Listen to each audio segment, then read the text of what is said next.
Redressement simple alternance. Dans cette leçon, nous reprenons sous une forme plus pratique toutes les notions déjà exposées sur le redressement de la tension alternative, voire jonction PN. D'autre part, afin de faciliter une recherche éventuelle, tous les montages redresseurs d'usage courant sont regroupés dans cette même leçon, via également les liens en bas de page. En électronique, quel que soit le montage envisagé, celui-ci doit toujours être alimenté par une tension continue.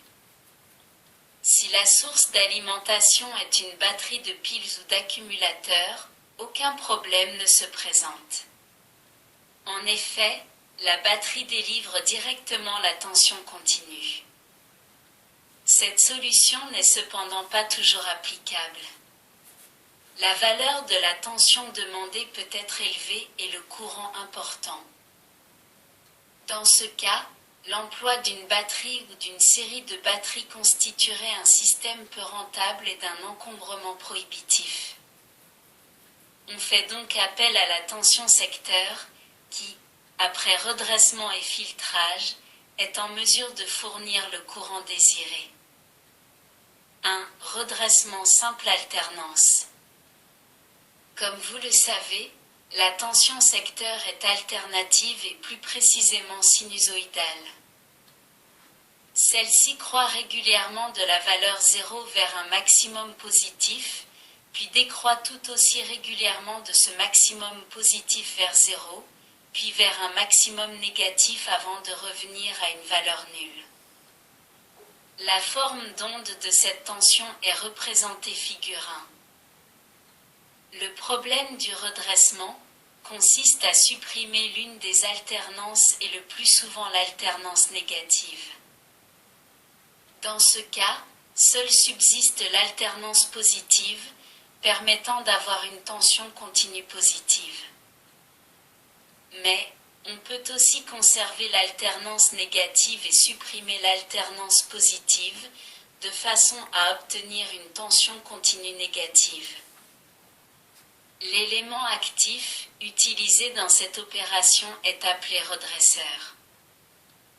Dans les cas les plus courants, il s'agit d'une diode à vide ou à semi-conducteur pour les petites puissances, d'une diode à gaz ou mercure ou d'un ignitron pour les puissances élevées, utilisation en électronique industrielle.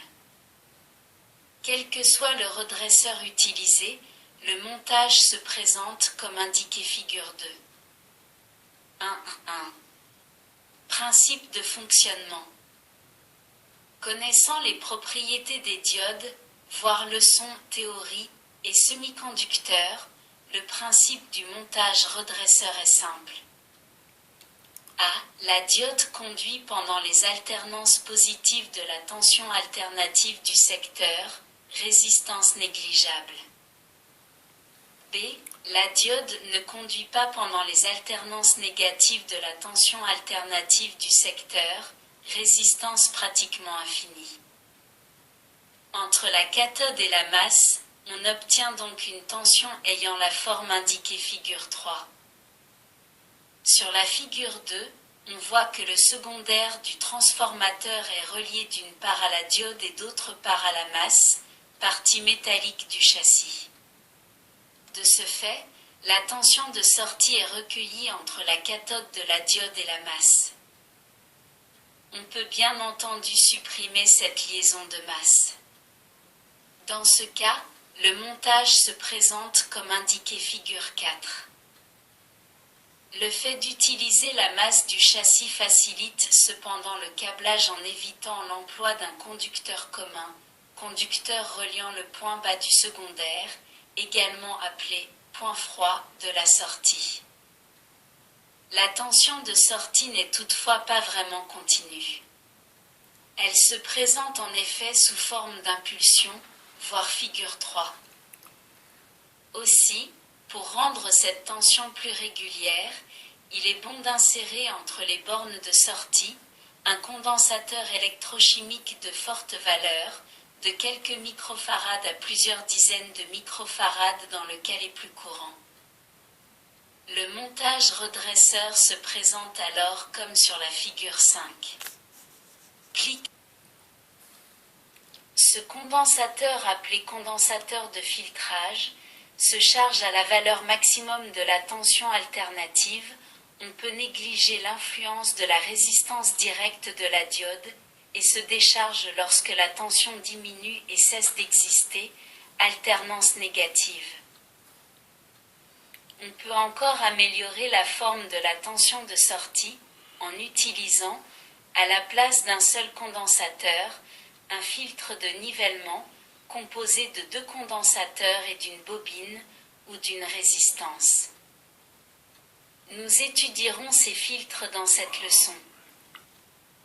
Pour le moment, nous ne considérons que le condensateur se trouvant entre les bornes de sortie du montage, car celui-ci intervient pour le choix du redresseur à utiliser dans le projet d'une alimentation. Pour bien comprendre les explications qui vont suivre, prenons un exemple numérique, soit 250 volts, la tension efficace délivrée par le secondaire du transformateur.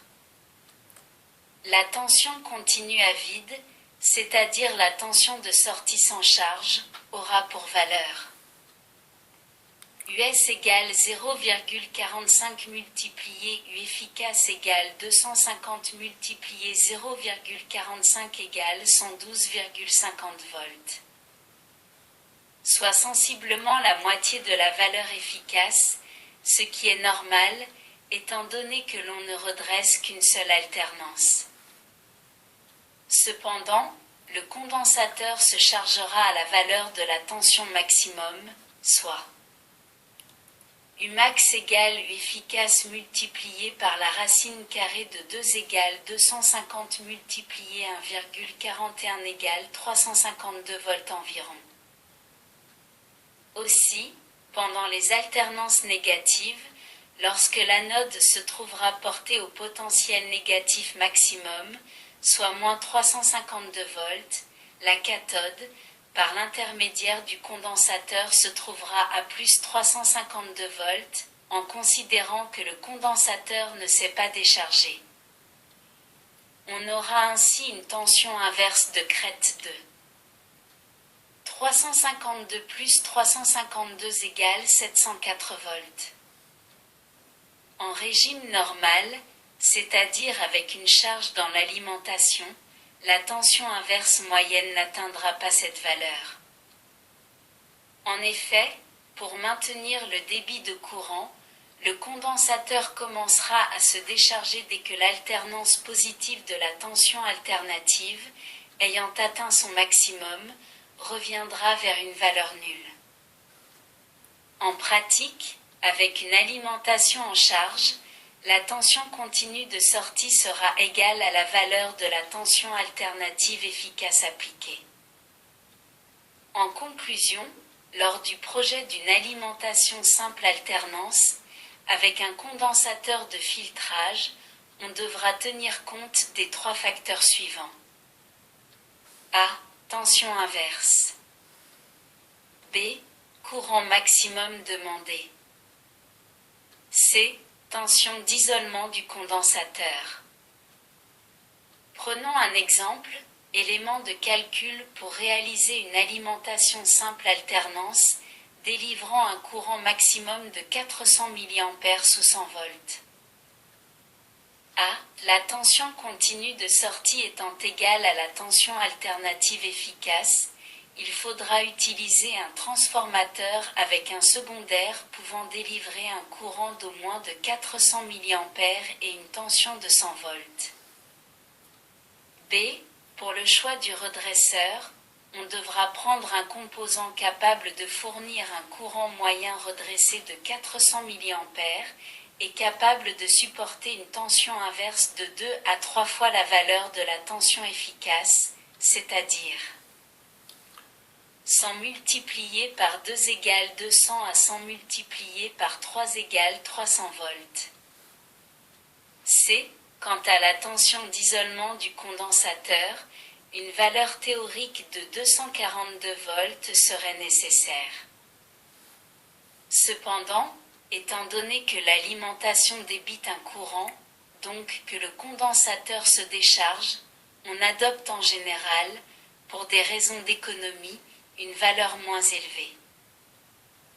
La tension inverse de crête n'est en effet appliquée que par intermittence et pendant un temps très court. On peut ainsi prendre un condensateur isolé à 150 volts, tension service, pouvant supporter une tension de pointe ou tension d'essai nettement plus élevée. Cependant, par sécurité, une alimentation ne doit jamais fonctionner à vide. En effet, pour un débit nul, la tension continue de sortie passe, dans l'exemple donné, de 100 volts à 142 volts. Pendant le même temps, la tension alternative sur l'anode peut être de moins 142 volts, donc la tension entre l'anode et la cathode est de 284 volts, 142 plus 142.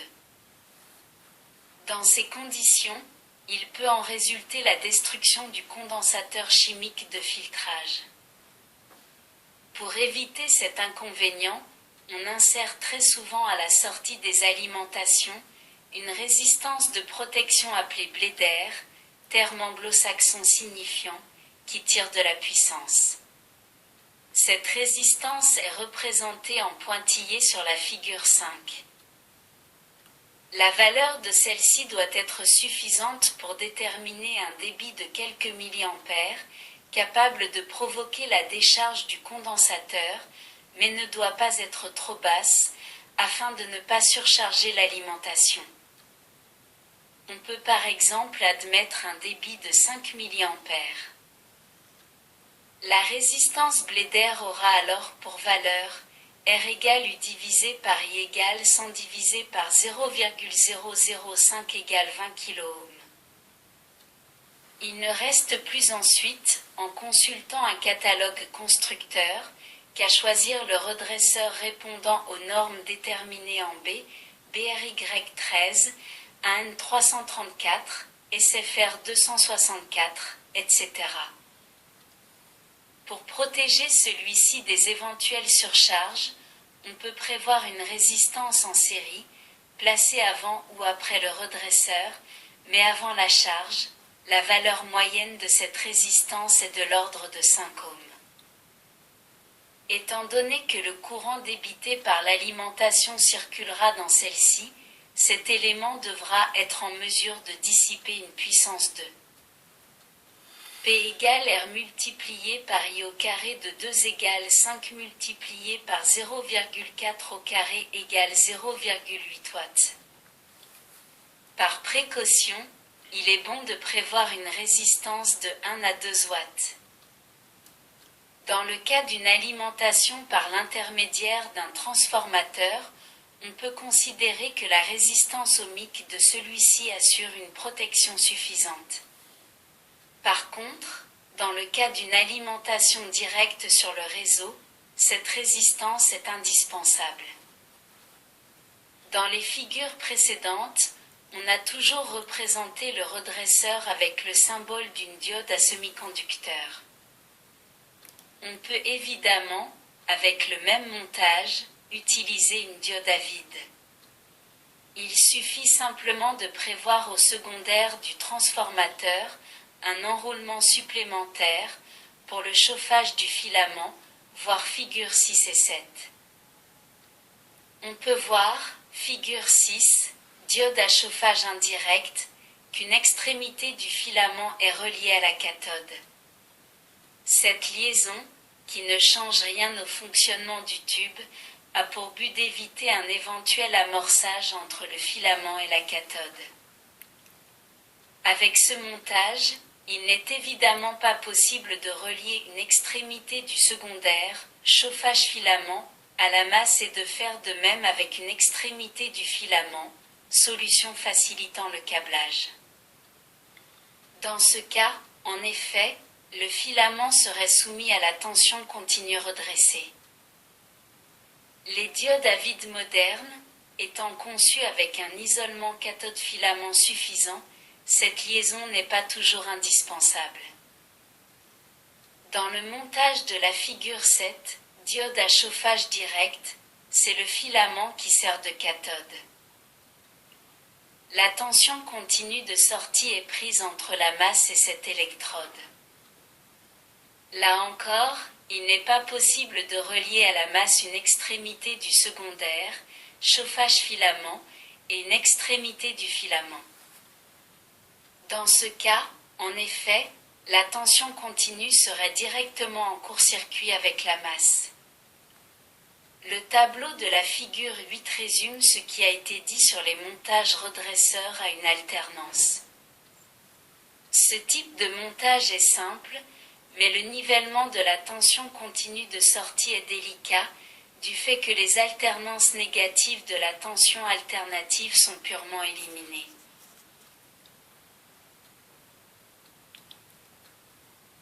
Merci de votre écoute. À bientôt.